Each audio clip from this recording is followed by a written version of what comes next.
Donald Trump may not be on the ballot in Brazil, but the U.S. president is increasingly becoming a factor in the country's presidential race.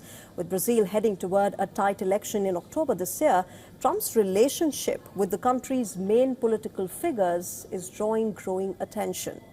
On one side is incumbent President Luiz Inácio Lula da Silva, and on the other is Flavio Bolsonaro, son of former President Jair Bolsonaro and a leading right-wing candidate.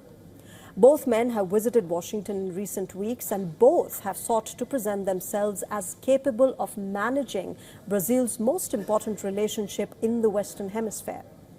Trump has maintained contact with Lula despite their sharp ideological differences. And at the same time, he's also kept channels open with the Bolsonaro camp. That balancing act has made it difficult to predict which side stands to benefit most from Donald Trump's involvement.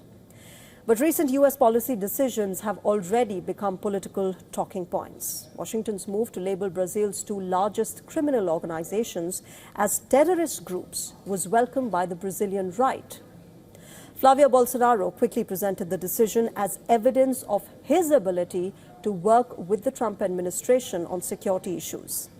The issue resonates with many Brazilians who remain deeply concerned about organized crime and violence. But the political advantage did not last long. A proposal from Washington to impose new tariffs on some Brazilian products triggered fresh tensions. Lula's government accused the Bolsonaro camp of encouraging pressure on Brazil from abroad. Now, the opposition has denied these claims. The dispute highlighted the risks of making the U.S.-Brazil relationship part of the election campaign. As polls point to a close contest, both camps are now trying to turn their Washington connections into political capital. Meanwhile, Lula is seeking to preserve direct contact with Donald Trump, even as disagreements over trade continue to test this relationship.